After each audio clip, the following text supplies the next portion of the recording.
has begun. Big Trouble, Small Soldiers. Medium-sized slashers podcast. Bwee, bwee, bwee. A podcast about movies and more for those who love horror. My name is Jake, and with me, remarkably frequently, is my esteemed colleague, co-host, and cohort, a former intern, and now my best friend. Sorry, Brian. Sorry, Chad. Aww. Jim Turn. How you doing, my friend? I'm good. Old habits die hard. You're like a tried and true veteran of this show now. You are a co-host. You are not an intern, and you still were kind enough to bring me coffee.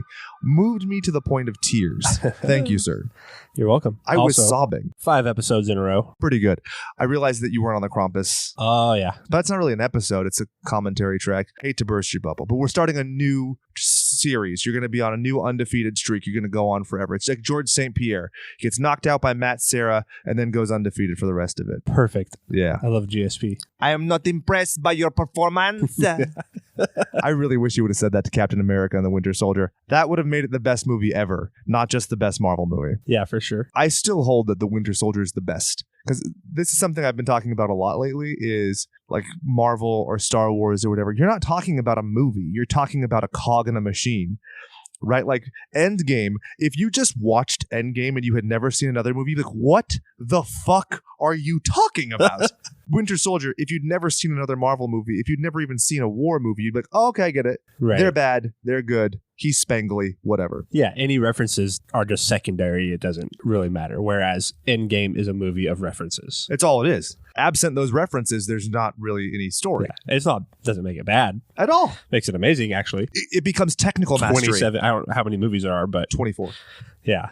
But it's technical mastery. It's not mastery of story or whatever. It's mastery of craft. Like, think about Endgame, and I know this is a horror movie podcast, or a podcast about movies and more for those who love horror, but the point being, how do you give each person screen time? How do you give each person a compelling story arc when you have 50 people? And the same can be said with the new Star Wars movie where people are like, oh, I found it here, they just doing fan service.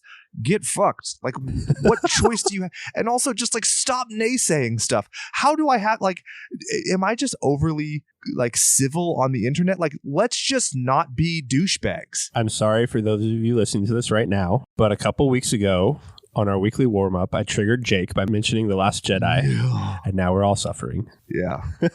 But I've had people like trying to argue with me that it's good, and I'm like, why? Like, here's the thing. Don't try and dissuade me. You're not going to win, so just, you're going to lose. But we'll move on. 2 movies we can agree are better than The Last Jedi. Demonic Toys and Small Soldiers. At least one of those. No, they're both better. I have an argument. So basically, we're contextualizing this as a versus mode. We're trying to create content where we can talk about things and use bigger metadata and introduce you to stuff you might not have seen. Or, you know, we have a lot of listeners who are parents. This is a great cue-in. If your kid can handle Small Soldiers, a really good chance they can handle Demonic Toys. A real good chance. I don't know. I don't know if I agree with that. You guys, so you can shoot Alan in the leg with spiky things and use melting. Like when Chip Hazard gets melted at the end, that's kind of a horrifying scene. Yeah, but he's not getting stabbed in the dick. Yeah, but that's one of my trump cards as to why it's a better movie, actually. But my argument is thusly, now I'll take it down to a 2-part prong. It was originally the dick stabbing was in there, but I'll take it out. I can argue that Demonic Toys is better on 2 bases. 1, it is shorter, which is so much better. And 2, boobs. Fair enough. Boom. Not Gwendy boobs. We're talking real Miss July boobs. God bless America. Did you not find it creepy, though, as you, like, the demon appeared as a child first? Oh, awful. And then turned into... Not a fan of that. Nope. That's weird. It's okay, though, boobs. Yeah, for sure. I mean, it's awesome. I think it's also weird that, like, you know, Krimsky or whatever his name is shows this kid boobs. I'm like, I'm sorry, what? Have I ever shown you boobs on any platform, magazine or otherwise? No. See? That's what friends do. Friends trust another friend's ability to find his own boobs. I sent you a tattoo of boobs the other day. It was actually a single boob. Titler. Awesome. It was awful taste, but genius execution. It's a great subreddit. If you, I've told Jim, you have to sort it by top or trending, because if you look at the new ones, there are so many people who are like, I bent a paperclip into the shape of a dick. Like, no. Yeah, most of it's stupid, beyond stupid. But if you're not going to a specific subreddit and they just pop up on all or whatever it is, So, the good ones. Yeah, you're scrolling through. It's like Donald Trump, Donald Trump, Donald Trump, God. Titler. Oh, this is great. Yes. Oh, so good. One sardonic remark by me recently is like, I love how people can have these vitriolic arguments about Star Wars or whatever, but nobody gives a shit about the political spectrum of the world, the entire planet that we live on. It's America in a nutshell. And England. They have their own Trump guy, Boris Johnson, who apparently uses the Force. Have you seen that video? He reaches towards the cameraman who trips backwards, and they're like, he pushed him with the Force. Like, you British people need to stop drinking so much Indian tea, if you know what I'm saying. That's kind of funny, actually. Well, my awesome joke that's super topical to the Blue Raj. Not to be confused with the Blue Raja of Mystery Men, which is probably the best superhero movie of all time. Even better than The Winter Soldier. I just said it. Quote me on it. Let's move on. So do you want to go with demonic toys first because it came first in line? Yeah, sure. Okay. So just a brief bit of context. I looked on Wikipedia and, totally credible resource. There are 100 films that are listed in the theme of killer toys dating back to the 1930s. Crazy. So a lot of people want to criticize demonic toys for being a ripoff of Puppet Master. Puppet Master was, of course, Full Moon Productions' first film in 1989. Then when they rebranded as Full Moon Entertainment, they did demonic toys in 1992. Now, you can't blame a guy. If it ain't broke, don't fix it, right? He knows he can make money off of evil toys. He does it. He's ripping himself off. I'm really not concerned about it. Have you seen the original Child's Play? Yeah. Okay. So you remember when the bad guy runs into the toy place and he puts his spirit using voodoo into a toy? Okay. So this movie, I feel like, is Child's Play meets Ghoulies more than it's anything with Puppet Master, but I digress. Now, if you watch in this film, did you notice that there's a cameo of Puppet Master 2, which came out in 1990? No, because I've never seen Puppet Master. Oh, yeah. Well, so no idea. So the security guard, when he's watching the TV, it's Puppet Master 2. Oh, okay. Yeah. And so if we look at, I guess, the film franchise, arguably, you could talk about Puppet Master and Puppet Master 2 being involved in it. But you have Demonic Toys in 92, the Dollman versus Demonic Toys in 93, Puppet Master versus Demonic Toys in 2004, which had been planned as far back as 1990 for a 1992 release. Oh, you didn't hear that correctly? Yeah, this is evidenced in the 8th edition of the Full Moon Video Zone, which featured promo art for a Puppet Master 4 with a face-off. Your boy went deep because there's not much substance to this movie. And then you end up with Demonic Toys 2, Personal Demons, which, wow. You thought this movie was bad. Holy fucking ball shits. I mean, testicles evacuating their bowels on a DVD. So, I mean, you've got me intrigued, but I just don't know if I could do it. Yeah. I'll give it an old college try. Yeah. I'll have some friholies, but no. There was also, in 1992, they released a 4-part comic book series called Demonic Toys Play at Your Own Risk. The art is bad. The story is bad. But the fact that it exists makes me very happy. And so I was able to find some of it online. If you look in my notes, you can see the cover, which features Jack Attack and the baby and the grizzly puppet. And they're like, we have guns. But that's kind of the background of this just craptastic shitfest. Nobody knows what the budget of this film was because it was direct to video. So they don't ever really announce the budget and they don't announce gross. As weird that is, it wouldn't be like some available somewhere. Yeah, it doesn't exist. I don't think that Full Moon was a publicly traded company or anything. They didn't have any stockholders that had to have an accounting. So it's just kind of there. So they're just making it and just putting it out and hoping to make. That's what that Video Zone thing was that I told you about. It was a screener that they would send out to different companies like your Blockbusters, your Warehouse Videos or whatever. And they'd say, hey, this is the features that we have coming out. You need to buy copies for rental or for sale. And so basically it's a hype video of like, oh, this movie's going to be legit. Spoilers. Yeah. It wasn't. Not at all. So the opening weekend, I guess you would call it, of the direct-to-video was March 12th, 1992. Now, the in-theater competition, to show you just how far back in the rear view this was, Gladiator, not the Russell Crowe version, The Lawnmower Man, Meatballs 4, which featured one of the actors from this film, actually, My Cousin Vinny, Basic Instinct, and Ladybugs. That's your competition for that month. That's crazy. Okay, so I have to ask, as a lawyer, yes, did you have to watch this film in college? Yep.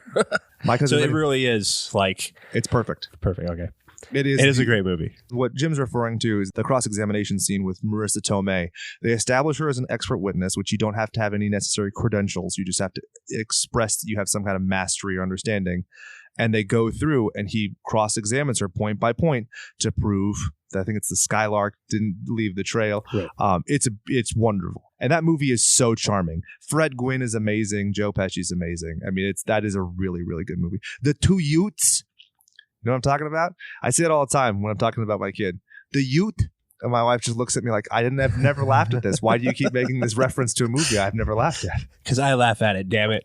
I'm laughing on the inside. I find myself hilarious. I don't know if that's evident in the show. But the runtime on this film, 86 minutes. Oh, it's so nice. It's still a little long when you factor in the production value on this film. But if you make Small Soldiers 86 minutes, you got a winner, dog. Yeah. This was directed by Peter Moonigan. Moonugian.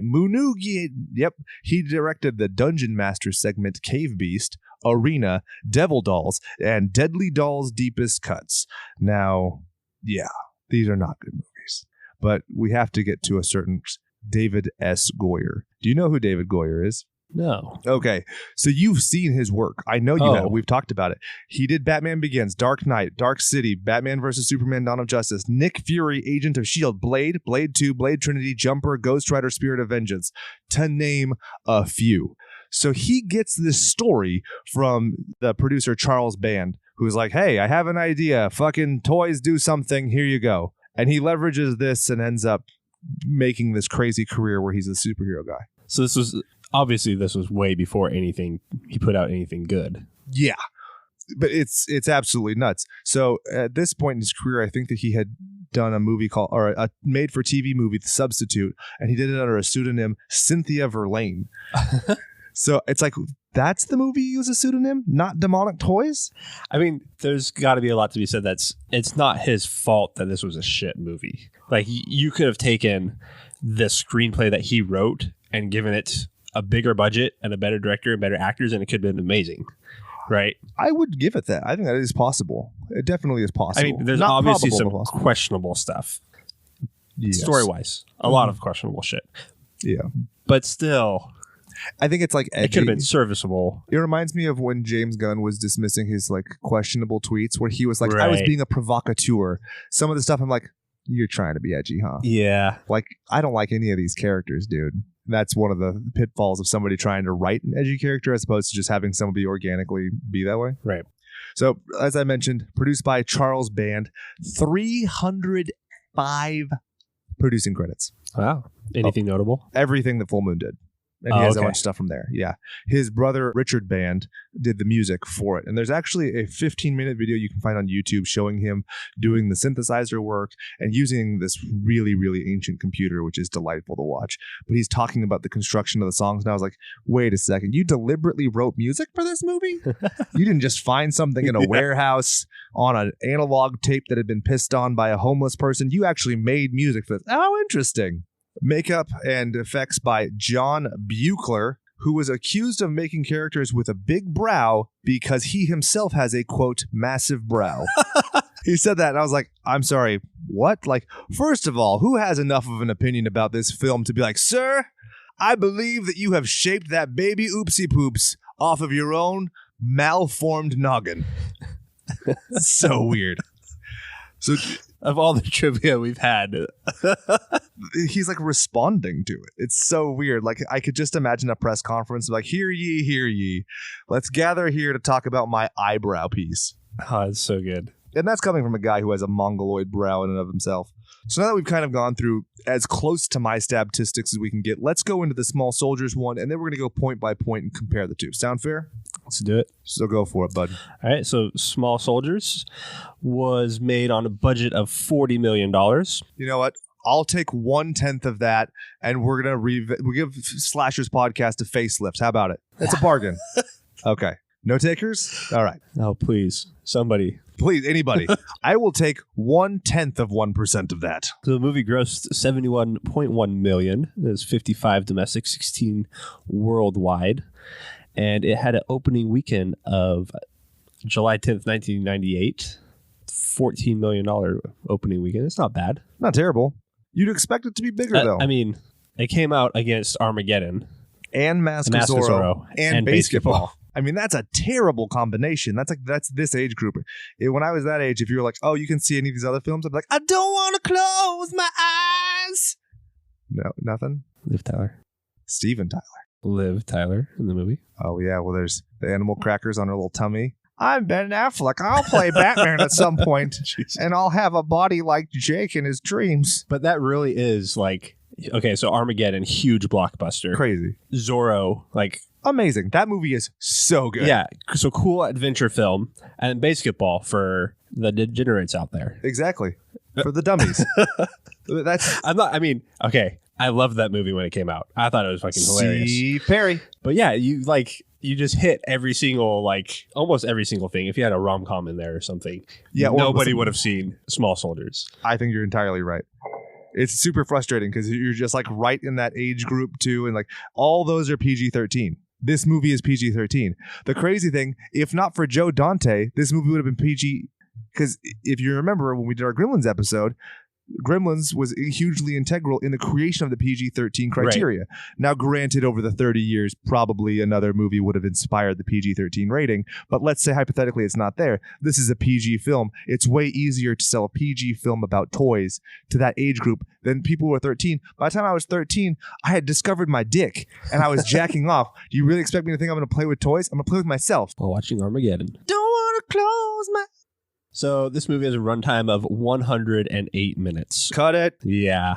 Oh. Trim the fat. Okay. Here's something that I want you all to do because I don't drink.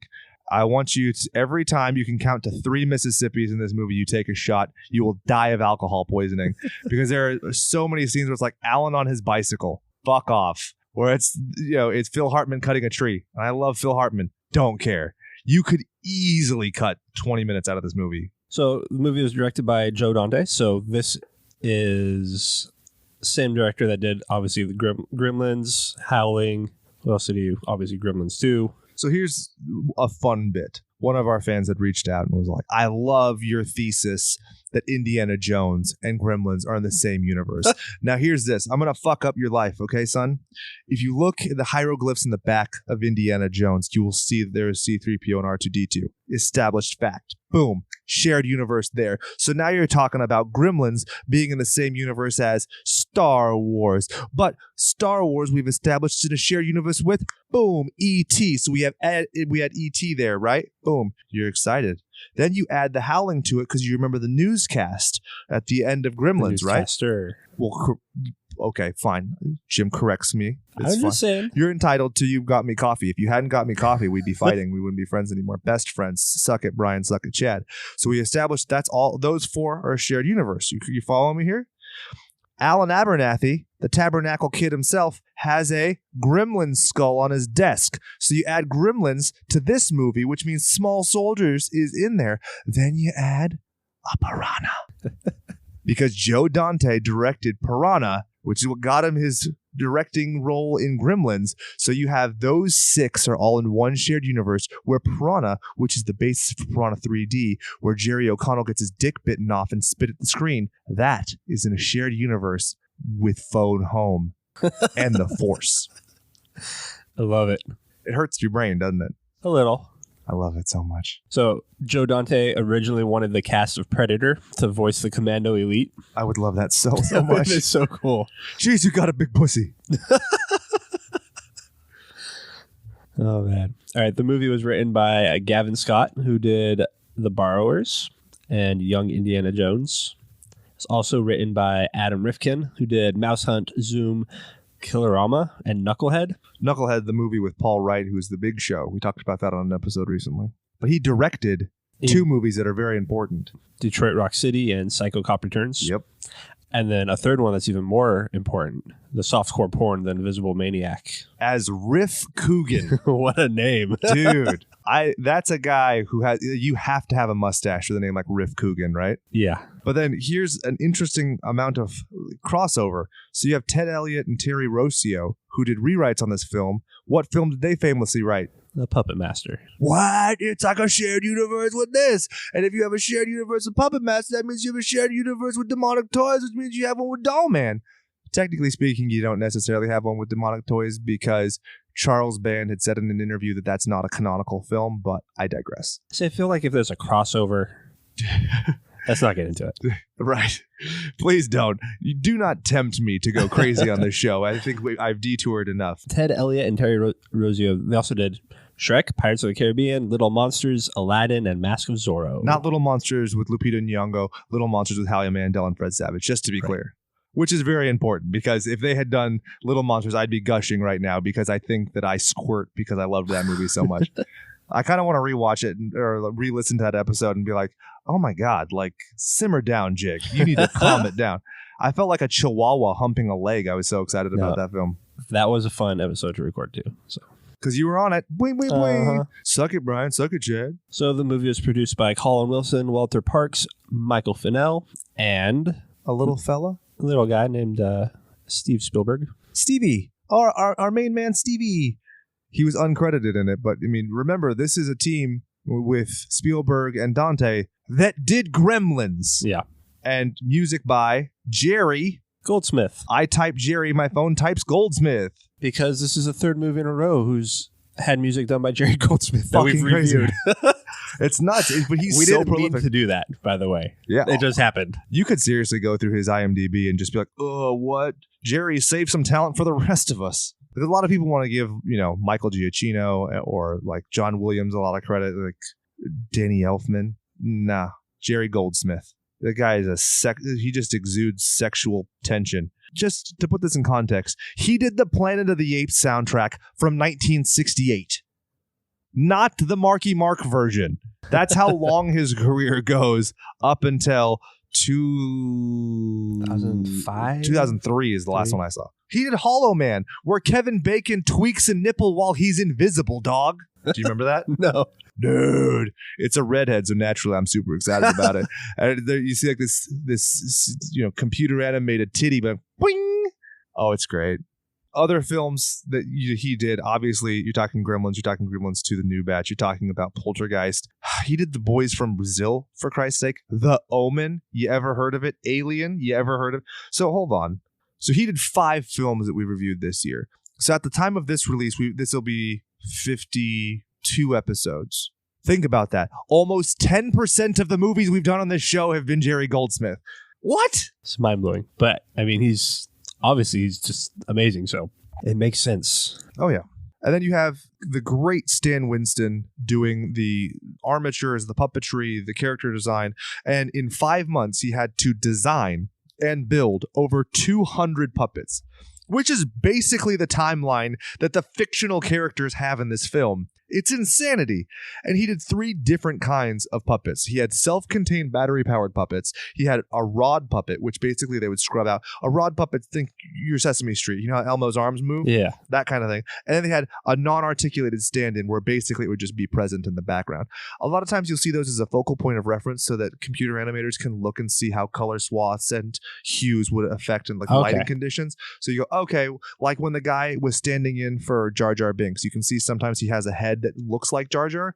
That's not just for the actors. It's so that when they're doing the color and contrasting, go, oh, well, in this lighting situation. The shadow reference and stuff like that. Exactly. So that's one of the things they did with this.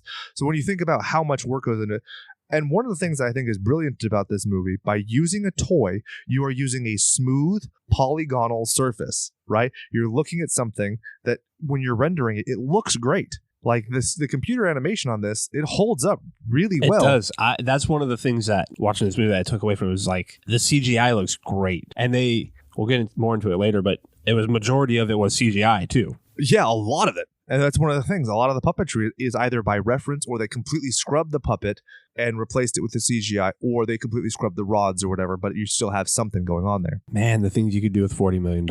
Yeah, it's crazy. You could totally fund Slash's podcast for the next millennia. Or you could take Donald Trump golfing like once, right? Oh, shit. Ooh. I went there. Anyway, let's talk about... So here's some criteria we're going to use for the basis of comparing and contrasting these films. Story/screenplay, directing, cinematography/camera work, acting, special effects, music/sound, and originality. Spoiler alert. I know it's pretty far down the list, but Richard Band does not hold a candle to Jerry Goldsmith. It's funny because while not great, I thought the music was okay. Oh yeah, it's totally fine. But you contrast it with Jerry Goldsmith, and you're like, oh, well, that's a shame. And also, if you take the unoriginal music from the film, you have Led Zeppelin, who like notoriously never lets anybody use their music. So it's kind of amazing that it ends up in this film. They had a lot. So we talked about, you're talking about Small Soldiers. Correct. We talked a lot about, you know what? I'll save it for the music segment. Ooh, more reason you should get past minute 30 of this episode. So let's talk about story/screenplay. David Goyer versus the 17 people who wrote Small Soldiers. In terms of a story, which do we think is better? Small Soldiers. I thought so, but I'm going to make an advocacy point on this one. And it's just you and I. We don't have a third person to break the tie or whatever. So whatever. I don't expect to prove you wrong.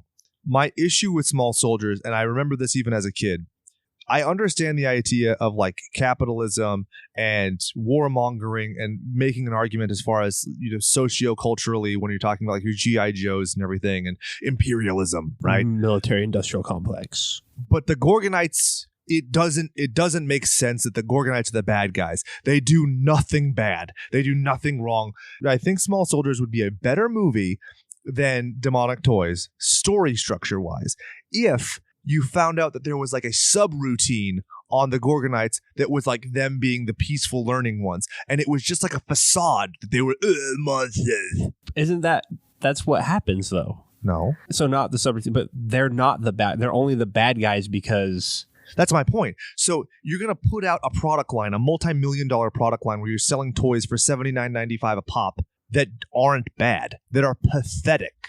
They're like simpering and they're sad the whole time. They hide or whatever. Fuck is that? I want to blow it up. So my understanding of it was that the David Cross was sympathetic to it. He was like, well, these aren't the bad guys. These are good guys. That's what I mean. That's why they ended up being like in this weird limbo of like they're not the heroes. They're the bad guys, quote unquote, but they're not really bad guys. They're more like the victims. Exactly. But my point is, I understand that, but in terms of a real world element, it can't happen. Like they're one step too pathetic.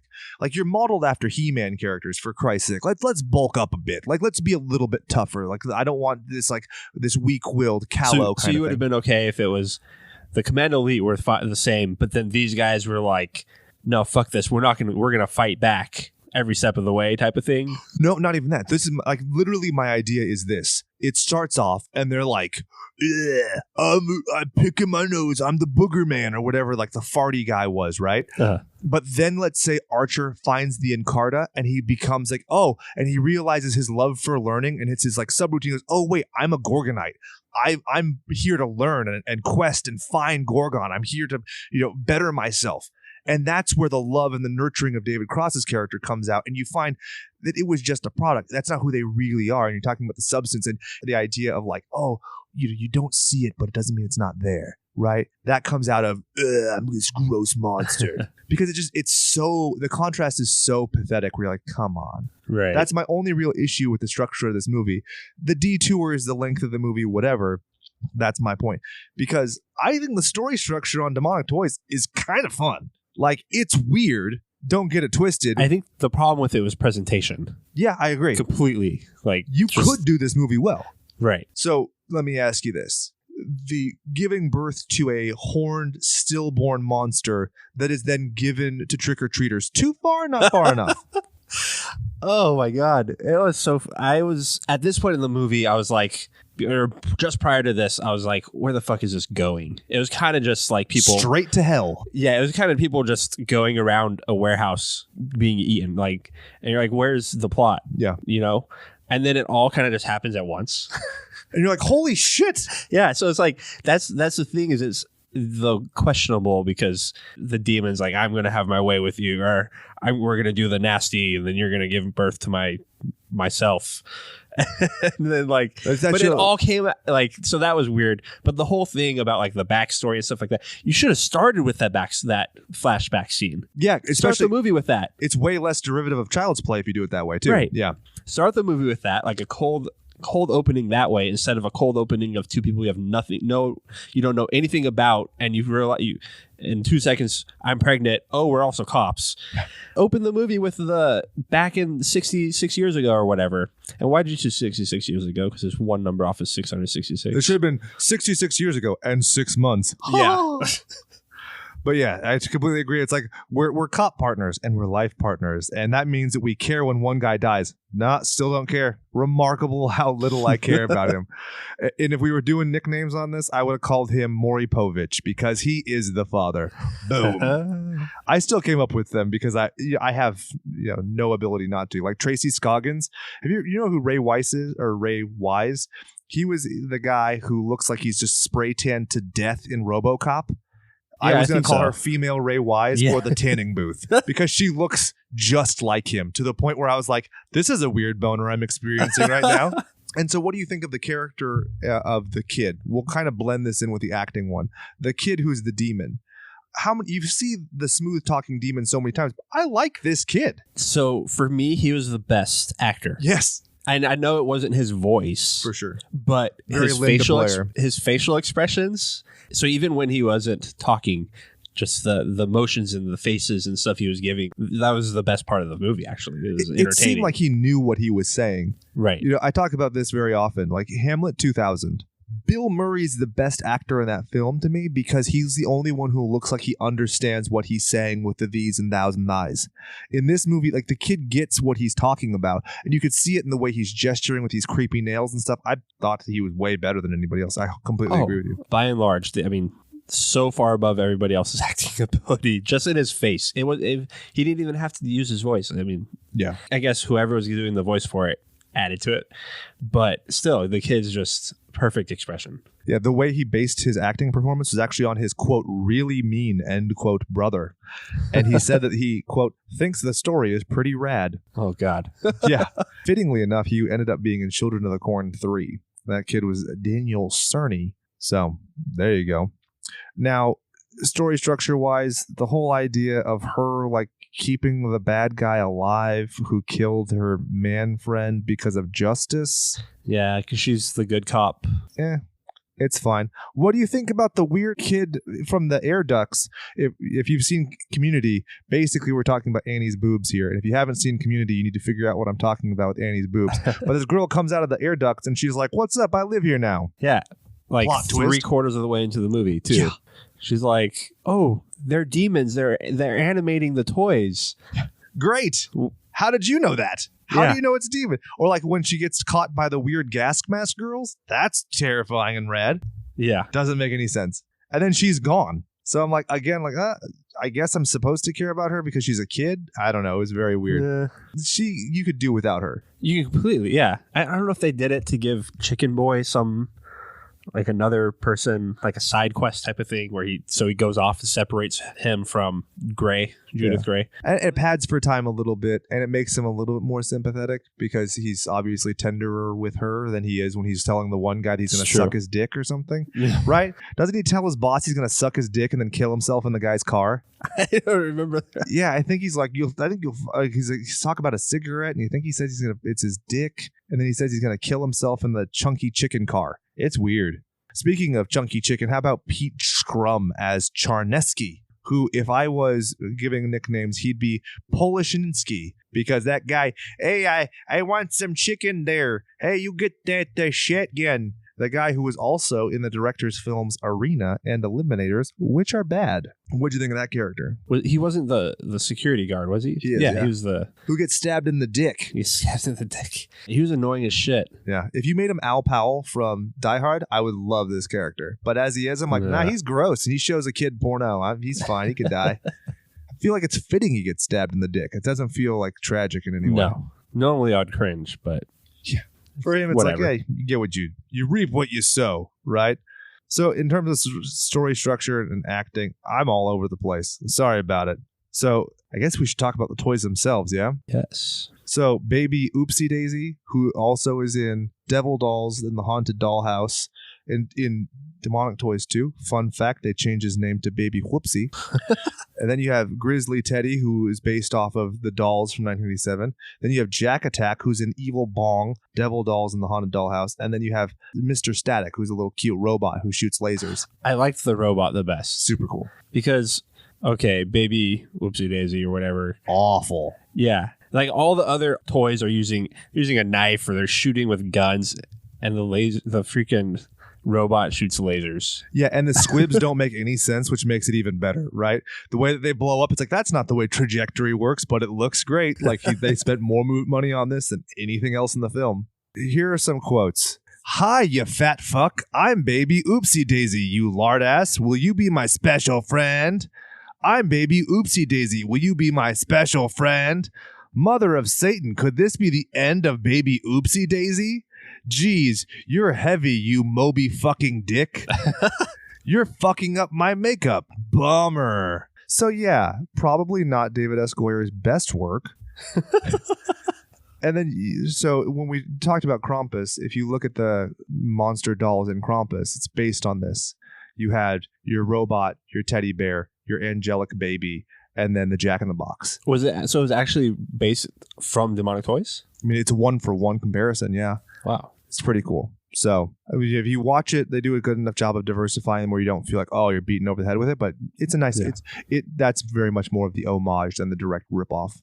So let's talk about small soldiers. Yeah, you have Chip Hazard, Tommy Lee Jones himself, chewing the fucking scenery in this movie. Good God Almighty! I love Tommy Lee Jones. He's so good. Chip Hazard.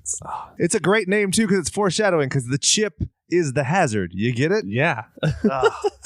They're so clever. Got it right. His voice is so perfect for that commander, whatever, hoorah guy. Everything else is just a toy.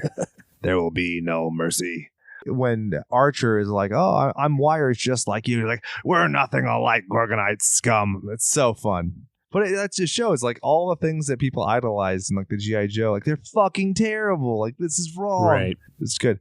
What did you think of Frank Langella, a.k.a. motherfucking Skeletor, as Archer? He was okay. I mean, I think it's not a problem with him. It's a problem with the lines that they gave him, which are just boring. And the pacing is weird. Every time he talks, it's like he's dumb and he's like figuring it out. It's so weird because he's the learning one. So maybe they just start dumber because they're meant to learn up. But he seems so stupid compared to Chip Hazard when they first come out of the box. That's the thing, is that the toy makers didn't know that they were supposed to learn. Well, that's the whole point of why Dennis Leary's like, oh, that's dumb. You said learning? Because I guess it's supposed to encourage kids to learn, but the device itself isn't supposed to learn. You are correct, Jim. I am wrong. But so they end up being, the chips are being self-learning AI, whatever, the X1000 processors. But anyways, yeah, he's dumb and bland. Like we talked about earlier, he should have been more heroic. Every other one of the Gorgonites has more fun. Right. Insaniac, when he's doing the dumb, radio disc jockey kind of voice.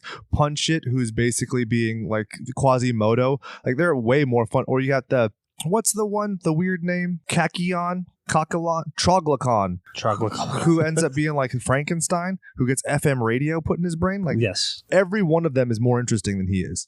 So I definitely agree. I think that the best part of this is the Commando Elite. They're so much more fun. You got Ernest Borgnine, for Christ's sake. And let's go through these names. Sorry. I'm going to calm down. I'm all over the place.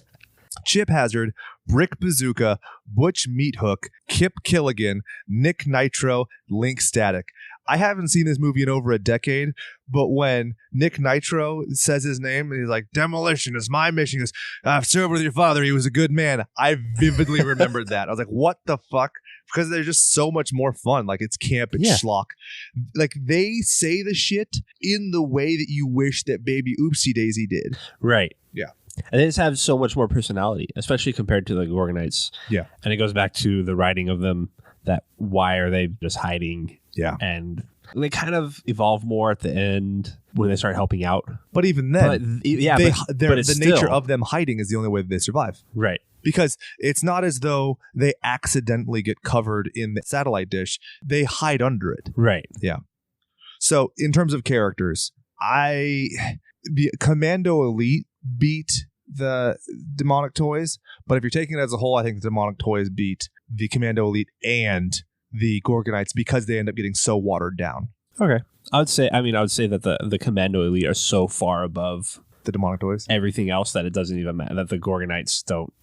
Because everything else is just a toy. Boom! Oh. If you get the actors in, there's no contest. The Small Soldiers actors are so much better. Like the kid who plays little Fox Mulder, Alan Abernathy, the Gregory Smith kid, he's good. Kristen Dunst is fine, as she always is. Kevin Dunn is good. And you have Phil Hartman, Jay Moore, David Cross, and Dennis Leary. For fuck's sake, that is a great cast of awesome comedians. But we were talking about, we both agreed that Dennis Leary should not be in the beginning of this film. As a great way of cutting it down, you have him show up at the end when David Cross is like, oh, he's here. And that's when you reveal the big boss. I think it would have been a great way to kind of make the mistake of the toy makers using these chips even bigger, that where they have just an assistant or a yes man come in and be like, okay, we've taken over. All your stuff is shit. Make it better. And then you have access to all of our money and all of our tech research. Yeah, because it becomes like the Wonderful Wizard of Oz, right? He's great and powerful, and you're like, oh, the man behind the curtain, like he's so intimidating. And then it's just Dennis Leary who's cranky on a helicopter. Yeah, and so at the end, if this is how it happened with an assistant in the beginning, right? And they're kind of given their free reign. They don't have the fear put into them by Dennis Leary at the very beginning. And they're not all nervous about it. Then they could fuck up royally like they did, and then not QA anything. And at the end of the movie, you have Dennis Leary coming in, and he's like, wow, you guys fucked up. And he's paying off all these people. Yeah. And then he's like, you know what? We could use these for the military. Which that'd be a great punchline to the entire movie. Right. Which is also a great way of reminding you it's a kid's movie, because it's like nobody was really hurt. But we could have hurt somebody. And it's also a sardonic joke on capitalism. Yeah. I definitely agree with you agreeing with me. Yeah. I want to say there are two people that we missed. Ooh. The Gwendy dolls. Oh. Sarah Michelle Gellar and Christina Ricci. Christina Ricci, my first love. Oh. Anytime my wife sees a girl with a black dress and a white collar, she goes, hey, look, there's your Wednesday Addams. And I'm like, shut up. I'll leave you in a second, redheaded wench. It's a good thing she never listens to the episodes. But yeah, the Gwendy dolls suffer from Ghostbusters 2016 to me, where it's like, you're trying to make too many quips.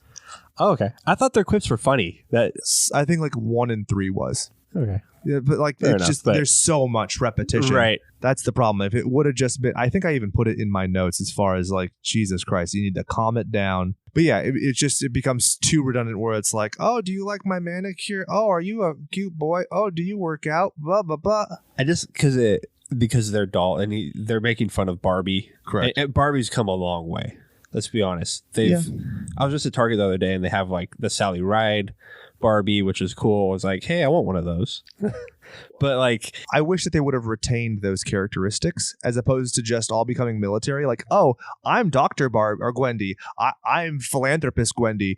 I'm mechanic Gwendy. But then like, I'm Dr. Gwendy, but then like fucked up Dr. Gwendy would have been, okay, that would have been awesome. So they still have some personality. Right. But I guess the whole joke is that they don't have personality. They're bland as fuck. Right. And for the time this came out, yeah, I mean, Barbie, that's like why Barbie is looked down upon as just being Do you sexist. Remember in our youth that women like boycotted and protested that they made a Paralympic Barbie where she in like one of those seated bicycles where you pedal with your hands, and she had like articulating legs that didn't bite. Yeah, and people were like, oh, I can't believe that you would do this. It's so and I was like, you are kidding me right now. Fuck inclusivity. Yeah. You mean you can have Ken without a dick, but you make Barbie not walk and suddenly you care about people's anatomical shortcomings? But yeah. So I think that at this point, we're giving it story and screenplay and acting. I'm going to say that the story is better for Demonic Toys, but the acting is infinitely better in Small Soldiers. That's my view. What do you think? Yeah. And if we want to go back to the story, elaborate more, is Small Soldiers is pretty generic. I mean, it is what it is. And Demonic Toys is, like we said, not try hard, but edgy. Yeah. Trying to be edgy. But I think there's more there that could be interesting. The mysticism or the the kind of Jersey demonics. Devil thing going. Yeah, I like it. I think that there was a lot there that really could have stood out. Yeah, and I think if Joe Dante wasn't doing basically a ripoff of Gremlins but yuppified, then Small Soldiers is unique. But like, even the aesthetic is very similar and reminiscent to Gremlins. It's just not in December. Yeah, no. Small town, yeah, family, whatever. I mean, that's generic of movies from the time. Oh yeah, and that's why more recently we like things like Stranger Things and Super 8 and stuff like that. It's reminiscent of those. But then they flip the genre. Yeah, exactly. Yeah. So, okay, cool. It's 1-to-1. Directing. I just concede. It goes to Joe Dante. Yes. The fact that he can make all those things work. I mean, obviously, Small Soldiers has its flaws, but fuck, man. Like, you couldn't pay... You could pay me to do it, but you could not pay me any amount that would make me do it as well as Joe Dante. Right. That's the art behind it. Yeah. You pay me $1 billion, I'm like, okay, great. It's still going to be a clusterfuck. But right. You find some way to create semblance of hundreds of moving parts and crazy set pieces. And this movie has a lot of practical effects. You have, like the stupid scooter jump alone. I would not know where to start on how to do that. I'd be like, oh, outsource it. Just send it to India and see what comes back. So then we go to cinematography and camera work. I mean... I guess you have to give it to Small Soldiers because all the special effects work so much better, and there's just not that much. They do a kind of good job in Demonic Toys of like hiding the lower half because all of them are fucking sock puppets. Yeah, but it's not great. But still, you could tell. Yeah, it's always conveniently hiding behind a box or whatever. Right. Yeah. They're doing the little side lean out or whatever, and then but even the cinematography and the camera shots in Small Soldiers were just run-of-the-mill stuff. There was nothing. Yeah, there were some shots that could have been tighter, right? Like when they're chasing Alan on the bicycle, some of the shots are kind of like weirdly, like they're not up close and they're not far out. They're just kind of weird, like a medium shot. Yeah, it's funny. I wrote in my notes that pretty much all there's no really establishing shots of anything. There's like one in the beginning for the toy shop. Yeah, where he's riding through town. You come to the toy shop, which is Orange County. Oh, really? Yeah, the Orange Circle. Okay. I'm going to have to go back and look at it. That was a long time ago, though. Yeah, but very familiar, but it's, nothing about it. Like the house, when at the end of the movie, the house's roof is sinking in. That's hilarious. Yeah. But they don't, like you said, they don't do an establishing shot. So you don't have that visual contrast because they don't have, I guess, the second time. Because you kind of have the establishing shot when Alan's like bringing the ticket. But then at the end, it's like, it's just a mess. It's jarbled. Yeah. And the entire movie it's all close up to medium shots. Yeah. There's no big panning scenes or anything. I think one of the reasons why is because the threat is so small in that movie that to do that, you got to bring it down. And then that's what all the super close up shots. I mean, it feels like Toy Story where Toy Story where it's like everything is down low to the toys level where they're as if they were full size people. Yeah. Which I've always kind of loved, especially in toy movies like Toy Story, where it's like it's such a different sense of scale. Oh yeah. Or like Indian in the Cupboard or whatever. It's or like Bug's Life. Bug's Life. Ants. Yeah. Whatever. Like it's such Ants, let's not reference that movie because it's kind of terrible. But there is a scene where Danny Glover's disembodied head speaks. So yeah, you know what? Ants is great. I take that back. I love Ants now. I remember that out. I like those because it's just like a different perspective on the way that we see things. Oh yeah. I remember listening to the animators for A Bug's Life talking about the translucence of a blade of grass. That's how meticulous they got in the idea and scope. And it's like, as a kid, I was like, I never fucking looked through grass deliberately. But then you realize, oh yeah, grass is totally translucent and it would look terrifying and weird if it wasn't. Right. So I very much agree with what you're saying. Honey, I Shrunk the Kids. Oh my God. How did we not say that first? Oh, I love that movie so much. That movie is so fucking gnarly. I haven't seen that movie since I was probably a teenager. Oh, it's so something good. I've got to Rick Moranis. He's so fucking good. Where have you gone? You've heard that, right? Oh, he's the saddest guy ever. He's a beautiful man. I'm ready for him to make a comeback. If Dana Carvey can make a comeback, so can Rick Moranis. So going back to the camera and cinematography, what bugged me a lot about Demonic Toys, and I mean, they're on a fucking, who knows whatever budget they were on, and they shot in a warehouse. Yeah. And it's like, it's so claustrophobic to me. It didn't really add much to the like horror of it. I feel like if we had seen like a normal scene like outside in daylight at a different time or whatever, like for comparison to like where they are, I think it would have been better just to show more.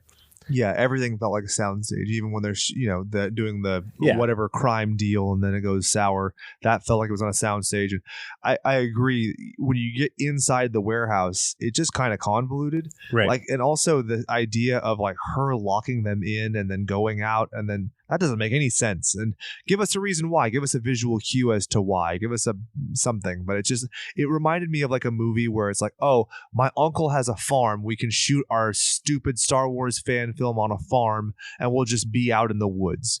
They're like, oh, we have this. We have access to a warehouse. We don't have to do any set dressing. Like, why is it just a warehouse? And they even talk about it in the movie being full of old toys. Yeah. Were they overstock or recall or something? But Not like, recalled. none of them match. It's just weird. Like, why not make it like a Salvation Army kind of thing where it's like a donate bin? So that's why they're all like, and each one has their own personality because each one was like a hand me down from a different person. So it's like imbued with different cosmic energy or something versus just like, I'm baby oopsie daisy. That's the thing. Like, in Small Soldiers, you never see another Chip Hazard, right? Because that personality is so specifically defined. That one's a leader, and what will the leader do? It will conflict with another one. Right. We never know if there's a baby oopsie daisy or whatever because we don't know if it's unique and that's what makes baby oopsie daisy, or if that's just the line of toy and that's why it's doing it. It's the difference between Child's Play and Child's Play 2019. Child's Play 2019, Buddy is programmed as a buddy. So its personality is that. Versus the original Child's Play, it's based on Brad Dourif. Does that make sense? Yeah. So I don't know. I think that would have been fun to explore. Yeah. I'm playing, what is it? Water cooler quarterback at this point, but my point is salient and I stand by it. It's also funny too because they're like, why is there a security guard guarding a bunch of toys that nobody knows anything about? Nobody wants. It's weird. And like there's odd security measures. Like the whole facility's under complete lockdown the entire movie. Then what the fuck do I need Fatty for? Right. It's I don't bizarre. know. And it's even more bizarre because they kind of mention it in the movie, but then don't explain anything about it. Yeah, I thought that for sure that there was going to be like some kind of drug running operation or something like nefarious going on there, or something deliberate where like, oh, there's a criminal element to this organization, which is why we have the security guard. We're hiding. No, it's just a bunch of shitty toys and some guy watching Puppet Master and looking at porn. Yeah, because the demon that was buried there just happened to be buried. That's just the building he happened to be buried under. It had nothing to do with the actual toys being there. Correct. So the toys are just a coincidence that is something for him to animate. But it kind of would have been neat if the baby was buried, and this is delving way too much into like the setup of it. But if there was like, so he's waiting for his resurgence, but if the people that had to send him off to be buried had like a large amount of money or something, and they set this up to like wait, like. I like that. I like that a lot. In some way to wait. Kinda like your this building, like, Ghostbusters, oh, right? I don't know who owns this building. I just run security. Like, I get a paycheck. Yeah. Nobody ever comes here or does anything. That's why I fucking order chicken and watch movies. Exactly. Like I was saying, like the architecture in Ghostbusters, we're like, oh, this is not an apartment building. This is a conduit to the other side. Right. Something deliberate and methodical. But I agree. I think your idea of starting the movie with that scene with the miscarriage or stillbirth or whatever, that's so much more interesting. Yeah. Because as you're watching it, you're like, okay, these kids bury a baby in a field that they don't realize is a baby until they start burying it, and they then chuck it. that's such a weird concept, and then they don't do anything really to like show a lapse of time, and that's the same ground. You figure it out with context, but like give us the visual cue. I think you've rewritten this movie way better than David S. Goyer. S stands for shitty. Ooh. All right. Special effects. Let's do it. So Toy Soldiers, obviously. I mean, does it really win if you get the name wrong? Booyakasha. It's Small Soldiers. Toy Soldiers is a different movie, and Google kept thinking I was talking about that movie, and I was like, no, I put in small for a reason, cock bag, and then I had to put I am Google. So like I said, cock bag, which is basically just a condom, but it sounds so much more profane. It does. It's so bad. I'm kind of regretting saying it. I might censor that out. So the special effects for Small Soldiers, obviously, There's no question. But like you said earlier too, for what they worked with, yep, I think they did an okay job in Demonic Toys. Yeah, the credence I'll give it is like Small Soldiers was a moderate success that had every opportunity and everything going right. So it kind of becomes a failure. When you have a dream team, you get your Jerry Goldsmith, you get your Stan Winston, you get your Joe Dante, and then it's just kind of versus like this dumb fucking movie that ends up being in like having multiple sequels, having a comic book run. There's something to be said about that. That's absolutely true. What do you think about Jack Attack? Let's go through the toys on the other side. Jack Attack. Like him, love him, hate him. Robot? Jack Attack is the Jack in the Box. Oh, the Jack in the Box. He was okay. I liked the design of it. Yeah, I love the fact that he's like a snake. But then it just lost me with the laughing and close up of his teeth. It was kind of. I actually really like his laugh because it's so. Not the laugh. It was like one specific scene. I think maybe it was when he was dying. Oh, okay, I could see that. But that's more directing. Yeah. So, but I liked his like the look of it. Yeah. Like just being as it is. Looked good. And I like the rattle, and like I said, the snake thing is cool. Kind of reminded me of Beetlejuice in that regard. Yeah. I think it was cool. I think he deserved a cooler death. Let's go to Grizzly Bear. What did you think of him? Good. I wish I would have, when he was bigger, done a better job. Dude, that was such a missed opportunity. Yeah, and then especially at the end when he was like banging on the window of the car, and the guy, so Chicken Boy. We didn't do nicknames, nicknames. Oh, he's Steven Dork if you go by it, because he looks like the actor Steven Dorff, but bad. Anyways, Chicken Boy. So he gets in his car and he's like trying to start it, and it's not starting. And this is like a 30-second scene. Yeah, where the bear is just banging on the front window, and he's like, "Excuse me." Yeah, and just very monotonous, like rhythmic, and like not really hitting it. Yeah, and it reminded me of Dumb and Dumber. Get off the phone. Yeah, it was terrible, but I feel like they could have done. I like the image of the small one. Like, I think it's a cool image. Yeah. And I've known that image before I even saw the movie. Did you know that the big version had two heads? There was one which is hollow foam, and then there was one that actually had the articulation and the puppetry in it. Okay. And the hollow foam one was actually meant to be almost like a protective helmet for the stunt actor inside. And you go through all that work and you just kind of waste it. Like that, he should have been a continuing threat the whole time, I thought. Yeah. But whatever. So that one was okay. It's mixed. The smaller one is better than the bigger one. No. Baby Oopsie Daisy. Of the 90s, it makes perfect sense. Did not age well. Yeah. I mean, at the time, I'm like, oh, I could totally see why you would do that. But now it just doesn't work. Which then leaves us with Mr. Static, who I think was both of our favorite. Yeah. Which is so rad. It's the lasers. Freaking laser beams. And I love the fact that, like, I mean, you've seen when I doodle, sometimes I very rarely will draw like a pupil in something's eyes because I love making the viewer or whatever assign what's going on there. Mm-hmm. And it's the same thing with Static. His eyes and mouth are completely hollow. So you're kind of assigning, like, where is he looking? What is he doing? Is he menacing? Is he truly smiling? I like to do that. So I think that he works pretty well. It's the less is more minimalism as opposed to, like, overdoing it. And so all things being equal, it's pretty clear Small Soldiers wins, but I appreciate the ambition. I like the diversity of the demonic toys. Oh, here's one. Special effects. The little kid demon. When he's changing, he changes into Maury Povich. He changes into the thing that looks like the Nemesis from Resident Evil. That's fun, right? Yeah. I mean, what year is this made? 92? 92, yeah. Yeah, so the effects were cheesy, but the act of it I thought was good. Like, yeah, they're in on the joke. I mean, they know it's a horror comedy. It could have been far worse. Yeah, I actually really liked the shade of green they did with like the lightning magic or whatever for the demon. Yeah, and then it was the color of his eyes. Yeah, which were done with obviously contacts. That was done well, and then his nails were kind of greenish too. Yeah, and long. Yeah.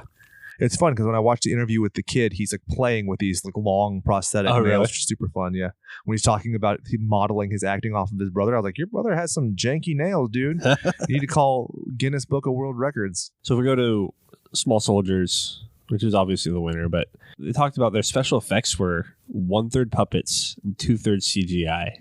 So like you said, it stands up so good. Yeah. It reminds me of Eight-Legged Freaks, where I was like, this is right in that same timetable, and you're like, holy shit, like this is actually really good. Like this is a 20-year-old movie. Dude, how fucking old do you feel? It is a 20-year-old movie, and it looks decent. Yeah. And that's one of the things, like you look at like Toy Story. Toy Story looks good because they created an entire world where that is the animation style. And so here, you're putting animation into a real world, so what do? you cut corners and you find an object that looks like this, right? It already looks, simple and rounded and small and having these edges and stuff. So doing it that way is perfect. Dante has talked about using sandwiches and puppets, and he said that it ended up being cheaper just to use CGI, which is crazy. Yeah. For 1998, cheaper to use CGI. Yeah, there's actually a book, Small Soldiers' Top Secret Dossier from the Files of Irwin Wayfair, by Irwin Wayfair. It's published by Puffin Books, and in it, it's the character Wayfair's private journal, and he gives insight as to all the stuff that goes wrong with it, where the Gorgonites come from, and all that. And I think it's really interesting in terms of adding to the lore of it. But honestly, if you had said they hopped out of a video game versus they were a toy, it really wouldn't bother me. You know what I mean? Yeah. Because like aesthetically, it could have been cheaper to just do it that way. I don't think that the story being a toy is that necessary. And I mean, that's one of the things. Why do we see CGI and everything? Because it's so much cheaper. You don't have to worry about getting an establishing shot perfect and then doing this and then doing that. It's a lot of moving parts and it's a lot of man hours versus this. You're paying, sweaty kids in the Philippines to break their fingers and get carpal tunnel syndrome rendering 3D objects. Yeah. Music, sound. I think it's pretty clear that Jerry Goldsmith's going to win. Yeah. There's no real debate there. In terms of like the sound design, they did some kind of fun things with demonic toys of creating like the eerie atmosphere and everything. It also just goes to a different genre of film. You know, like 90s synthesized horror soundtracks. I mean, every full moon film like has that same kind of tone. But man, it was of its time. I think it fits. Yeah. I mean, they could have done far worse. We talked about it last time on Gremlins, the like original scores and versus just regular music. But besides the music, I thought the sound mixing was pretty decent on Demonic Toys. Oh, yeah. Sound mixing, obviously, sound effects. Somebody opens a door, you don't actually record them opening a door. It's Foley art. It's Foley art. So, and I don't know how much of that they did. But I feel like for even a movie of that quality, they'd have to do a lot of it just to make things sound like a world and things are happening. And I thought that it was something, it's weird because it's not something I ever think about it. And I thought I was thinking about it like intentionally because we're comparing it. And I'm like, wow, this is decent. The sounds are good. That's one thing I get really critical of when it comes to fan films or small budget films. The sound really can sound super cheap versus visual. I mean, like you could shoot it on 8mm or 9mm film, and I'm like, that you can make it look good. But sound, if it sounds cheap and bad and hollow and tinny, it's not going to work. And it doesn't sound like a cheap film. And honestly, the demon's voice being queued up with that kid, I like that voice. I think that's really good. It's kind of a complicated thing to do. I mean, how many times do you see ADR where you're like, God damn it, it sounds and looks so bad. For the kid to be the best actor and the voice to be the second, right up there without even seeing the person, like those are the two best things about the movie for me. Oh yeah, I wholeheartedly agree. The kid's facial expressions and whoever was doing the voice for him.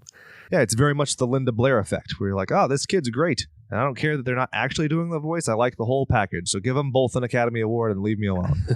But yeah, and then you compare it to Small Soldiers. They do a good job of making things sound big, and I love the homage to other war films. And you get your Patton and stuff. One thing I will say, I like the Gwendy doll sound effects and everything of like the mad scientist Frankenstein kind of lab.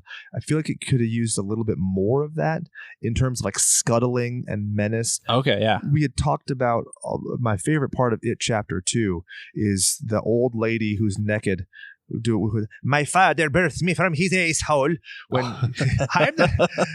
every time I say that, I want to go, I'm the son of a shepherd. I'm sorry. I know I'd make the same references every time.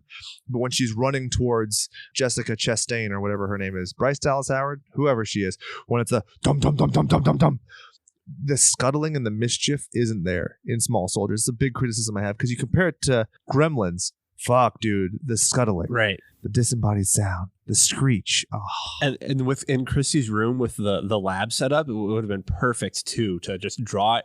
Okay, don't draw it out more. We don't want to draw it out more, but there could cut have been other more. stuff. Cut draw other this stuff, out. Yeah, and draw it out and make it more like blue lighting.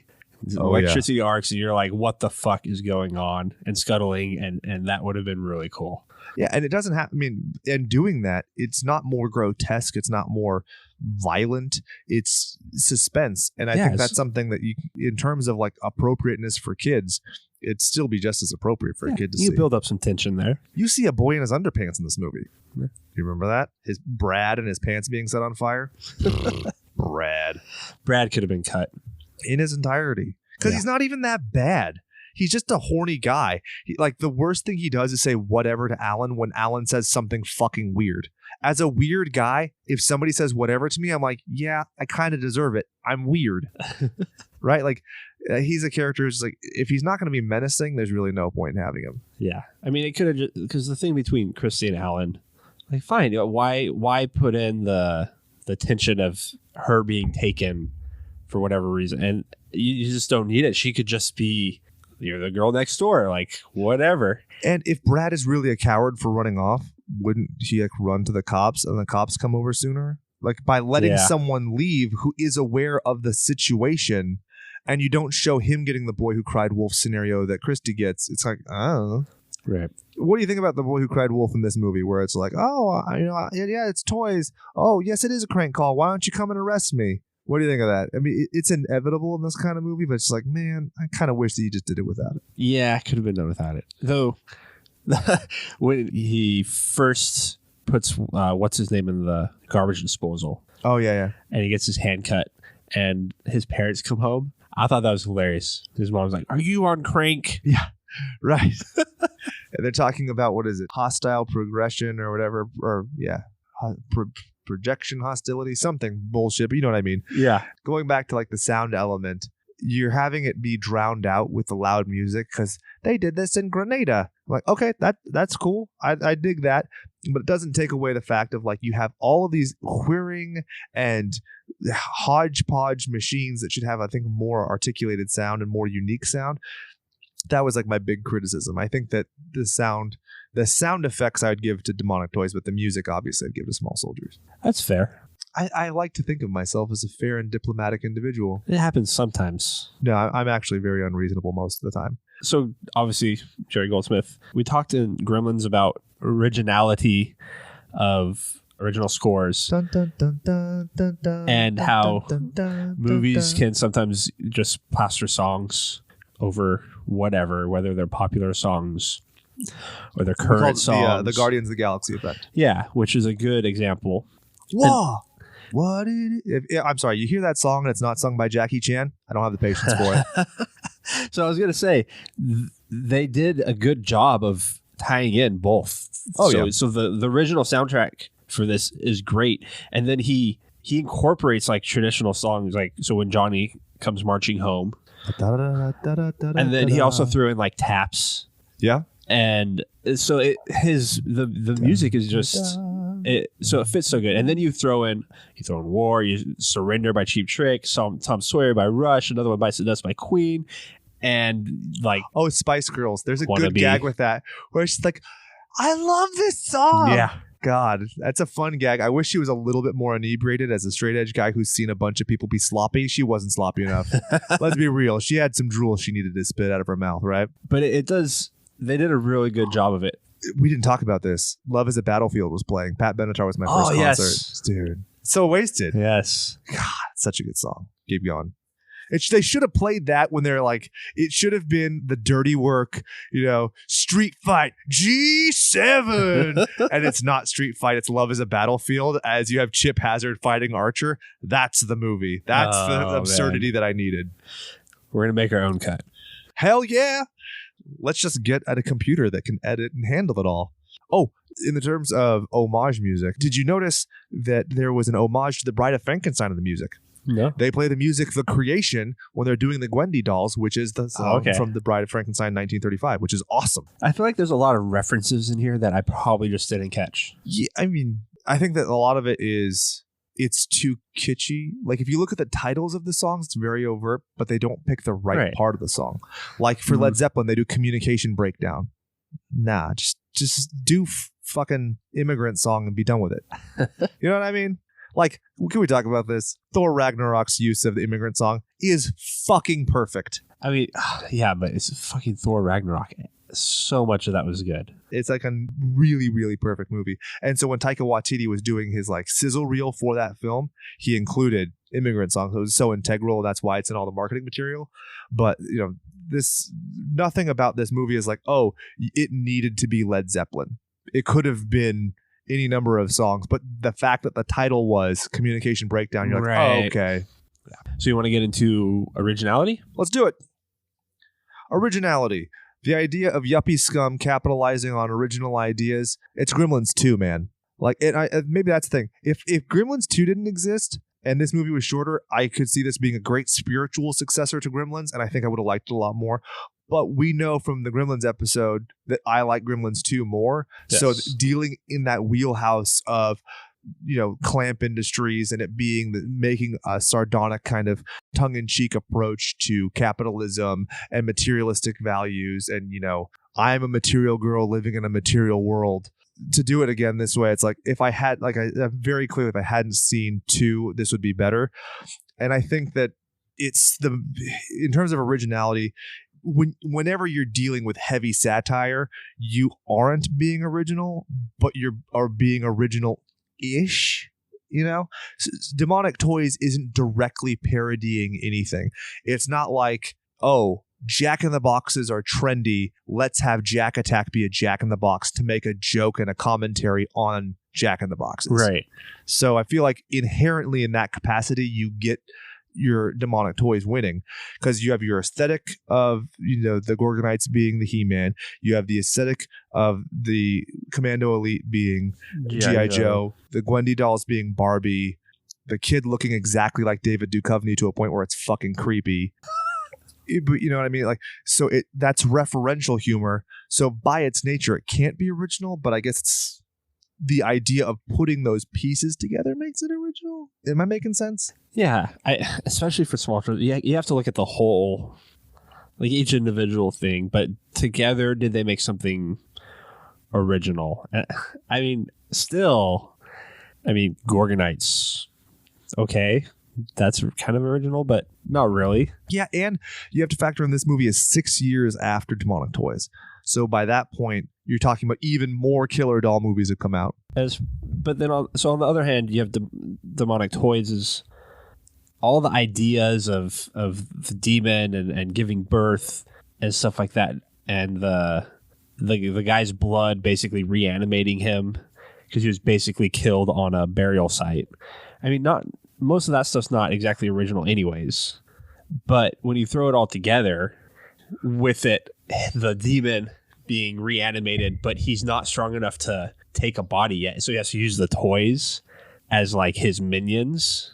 I think that's probably more original than Small Soldiers. Yeah, and then I just forgive my momentary hesitation where I wasn't rambling and yelling at a high rate of speed and volume, but there were 14 killer toy movies between Demonic Toys in 1992 and Small Soldiers in 1998.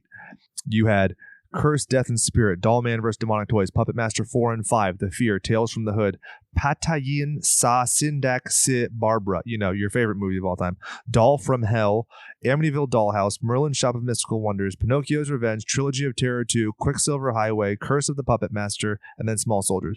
So, I mean, again, in just 6 years, you had that many extra killer toy movies. And I don't know that there's enough that really distinguishes this just because you're talking about commoditization. First is, like you're saying, you have the idea of trans-dimensional demonic witchery. Like, that's super fun. That's one of the things. Like, I give Ghoulies a lot of credit. Like, sure, you can say it's a Gremlins ripoff, but as soon as you involve Satan, dude, like, I'm in hard. Like, I'm balls deep. As far as originality for Demonic Toys 2, I thought maybe it was done before. I mean, who knows? But her baby's spirit working his way into the toy soldier. Crazy, right? That was good. We completely forgot that. Dude, that's a really fun part of it. Because, so if you don't know what we're talking about, and you just watch this or listen to this episode because of Small Soldiers, it starts off with this dream where she's sitting there and these two kids are playing war with the cards, and they keep getting to a stalemate war, and they over and over again, and there's the dark-haired child who's the demon, and there's the blonde-haired child, and so it ends up being the tin soldier blonde-haired kid saves their life. and that's like the embodiment of the good child who's actually her baby. As I was like, man, that's fun. He was like, I'm your kid. Like, I'm a spirit too. Yeah. So I was able to take control of this tin soldier and help save you. Like, I thought that was really good. I'm surprised we forgot about that, because that was probably one of the better parts of the movie. And one of the better parts of the story, which I still think is just the order in which they told it is just weird. Just doesn't make sense for it to be a whole bunch of nothing in the beginning and then it to just all drop at the same time. Yeah, and then just the idea also of having a pregnant protagonist is really cool. Like, because you're like, you know, we talked about this when it came to the It stuff. I don't care about old people. I don't like the guy, the douchey Stephen Dork is too old for me to care about as a kid. That girl who's in the vents, I don't care about. Right. She's poor, so why would I care about her? So having this lady be pregnant gives you a reason to care about her separate and apart. You're like, okay, but we don't want the baby to die. We don't want this baby to get hurt. So the fact that she is an empowered woman who is also a vessel for a delicate creature who then becomes the savior, I'm going to give it the originality. Oh, hell yeah. Cool. Any other points you want to talk about? A good save on the tin soldier. I completely forgot about that. But I remember really and I love the framing of it is from her perspective looking down to show just how tiny it is. And it's one tiny toy that changes the entire course of everything. It's like, it reminds you of those like the little acts of kindness, right? Yeah. The little act of kindness of rating, reviewing, and subscribing to Slash's podcast can have great ramifications. Beautiful segue. There we go.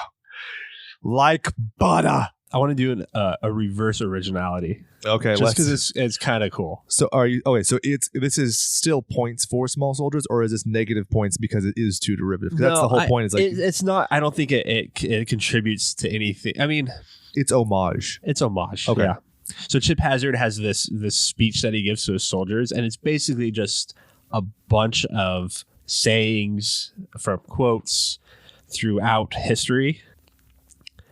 And it's just so funny because sometimes it's nonsensical and it doesn't make sense.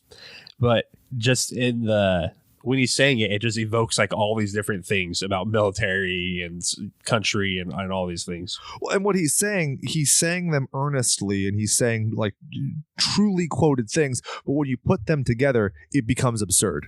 Right. Yeah. But it makes sense because he's a toy, and he's a commander, so anything he knows is going to be derivative because it's programmed into him at this point.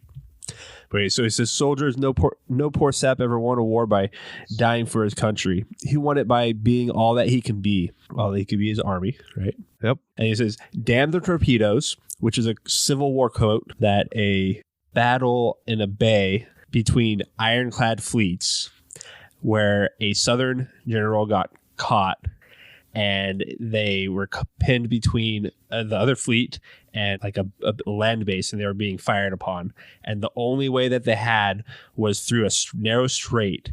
When he says torpedoes, they mean land mines in the water. Okay. Not actual torpedoes. And so he says, damn the torpedoes, full speed ahead. And they just go straight through it. So he's talking about balls out, like, let's do this. Yeah.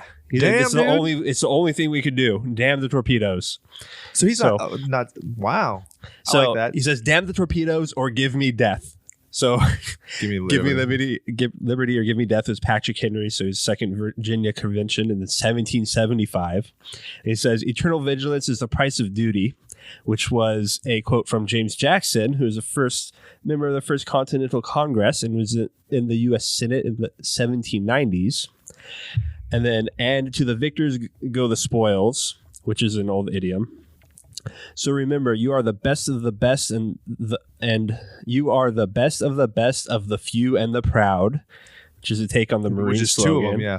Which reminds me of Men in Black. Yeah, the best of the best of the best, sir. So ask not what your country can do for you, Jack Kennedy, baby. Kennedy. Only regret that you have but one life to live. Do you know who that is? I know the quote. The greatest sin is to have only one life to give for your country. Yeah, I only regret that I have but one life to lose for my country. So it was the last words of Nathan Hale, who was a spy that was hung by the British. Okay, so that was his speech. And he talks about the war against the Gorgonites. Which is so cheeky in the sense of like an Edgar Wright kind of a thing almost, where they're plotting the movie. Like you're adding all of these references, and nothing is original because he is not thinking. He is a recitation. He's following orders. He's following routine. Whereas the Gorgonites are developing and creating and learning, and they're progressing as characters. That's one of the things that kind of makes it the flawed story structure of them just like hiding again, Right. versus like when they boldly go. What I would have loved is Good Will Hunting, when Ben Affleck's like, hey, you know what my dream is? I come to your door, you're not fucking here. You don't even say goodbye, you're fucking gone. You know what I'm talking about? Yeah. So basically the Gorgonite's like, peace the fuck out, Alan. And then he just checks his mail one day and he gets a postcard from fucking Gorgon, and he's like, what the fuck? Gorgon's not even real. How do you know how to use postage? Oh, because you learned on Encarta 97, dog? That's my point. I feel like that would have articulated the point better, but I get why they did it. Can we talk about how cute it is that he takes the toy boat? I love the toy boat. Reminds me of the 13th Warrior. They're going to go fight some bear men in their little fancy boat.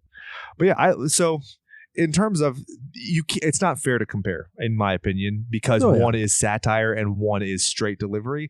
But even that being said, I think it would go to Demonic Toys because I think it is a different idea more so than just like, hey, wouldn't it be weird if toys kind of killed people, but they weren't totally evil, so we'd still be PG-13. Yeah. Yeah. But like we talked a lot about too, where Demonic Toys comes from in terms of who's making it and how much whatever they spent on it, which is peanuts. Yeah.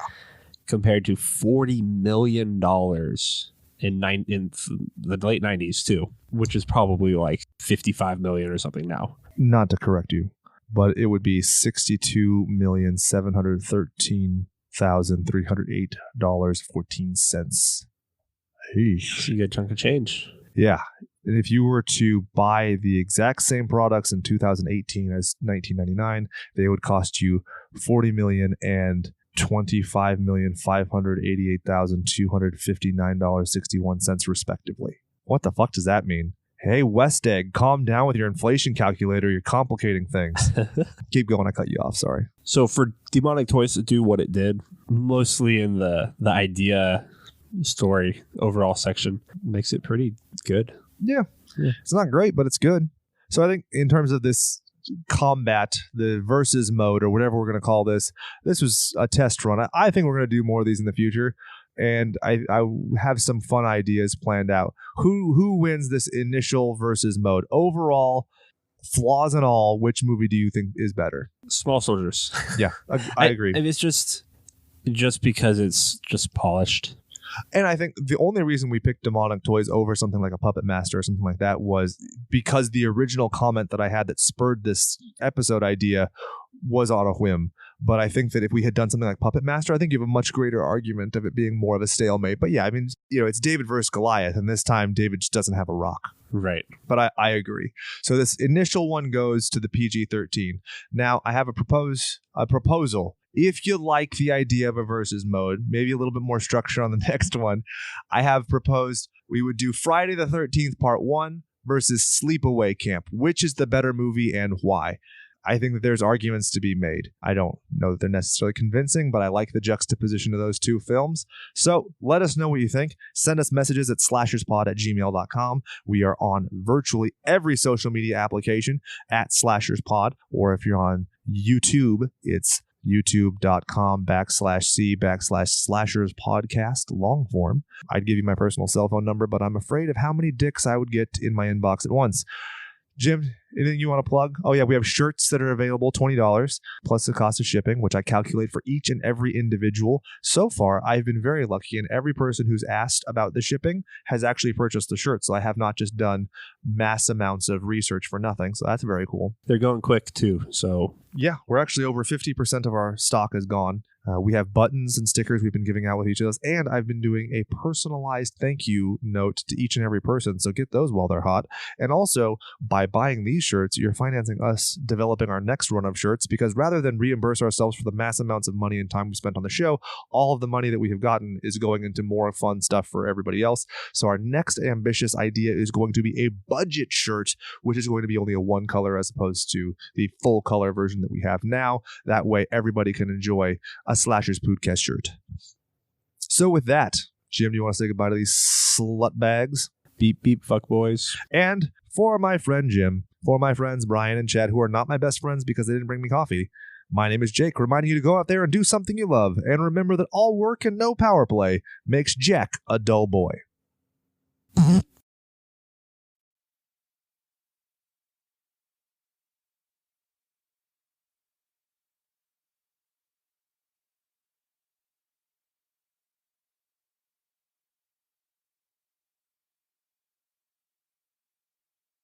I interrupted a hockey game wherein my team was actually winning to record this, to cue in the hidden track for this week.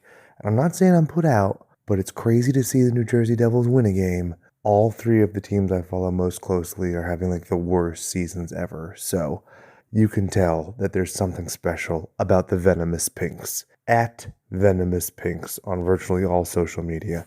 They're playing the Soda Bar January 11th in San Diego, California, and the Yucca Tap Room on January 25th, also a Saturday, in Tempe, Arizona. No, we're not talking about Tempe, the soy meat alternative. We're talking about a town where people live, human beings with ideals and feelings, you insensitive people. Anyway, this song is called Nightmare. I am very fond of it, and I hope you are too. You can find Venomous Pinks, like I said, virtually everywhere. They have music videos available on YouTube, and you can check out their EP, We Do It Better, which is where Nightmare comes from. Please enjoy this record. Please enjoy the content. Please let them know where you found them.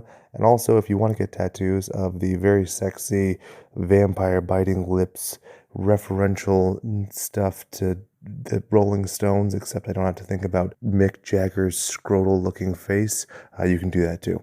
Okay, thanks. Bye.